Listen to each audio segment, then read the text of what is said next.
మురళి గారు, ఇప్పుడు retaining wall గురించి మొదట అడిగారు మీరు.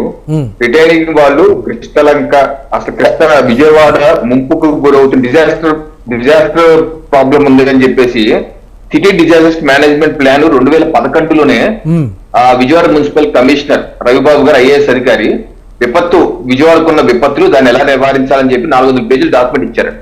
విజయవాడకు వచ్చే విపత్తులు 3 రకాల విపత్తులు. ఒకటి, కృష్ణానది ఫ్లడ్ రావటం వలన కృష్ణానది కరకట్ట లోపల ఆక్రమించేసి నిర్మించేసుకున్న కృష్ణలంక ప్రాంతం మొత్తం అనాథరైజ్డ్ లేఅవుట్. అది కృష్ణా నదిలోనే కట్టేశారు కాబట్టి ఆ నది తన పని చేసుకుని నదిలో మనం కట్టి నీళ్ళు ఎందుకు వచ్చామంటే ఎలా కుదిరిస్తే అందుకనే మునిగిపోదు. అది ఒక సమస్య.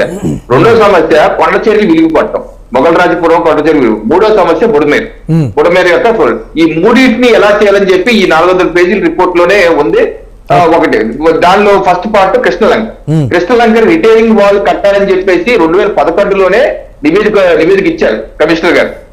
అయితే దానికి జీవో నెంబర్ కాంగ్రెస్ గవర్నమెంట్ లో 3/10/2013 జీవో నెంబర్ 620 ఇచ్చి 104 కోట్లతో రిటైనింగ్ వాల్ కృష్ణలంక ఏరియాలో కట్టాలని చెప్పేసి ఆ రోజు జీవో ఇవ్వడం జరిగింది.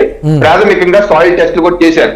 ఆ తర్వాత ప్రభుత్వం మారిపోయి చంద్రబాబు నాయుడు గారి ప్రభుత్వం వచ్చింది. చంద్రబాబు నాయుడు గారి ప్రభుత్వం అది స్టార్ట్ చేసి దాన్ని 80% వరకు కంప్లీట్ చేశారు. జీవో నెంబర్ 44 22/1/2018 చంద్రబాబు నాయుడు గారి ప్రభుత్వం ఇచ్చిన జీవో.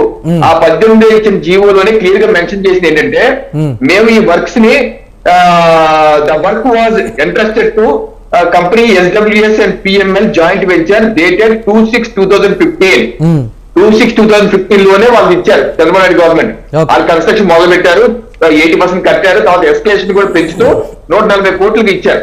అది వాళ్ళు 80% కంప్లీట్ చేశారు. ఆ తర్వాత జగన్మోహన్ రెడ్డి గారి ప్రభుత్వం వచ్చి మిగతా 20% కంప్లీట్ చేశారు. అలాగా ఒక over period of 7 to 8 years అది కంప్లీట్ అయింది. నెంబర్ 1.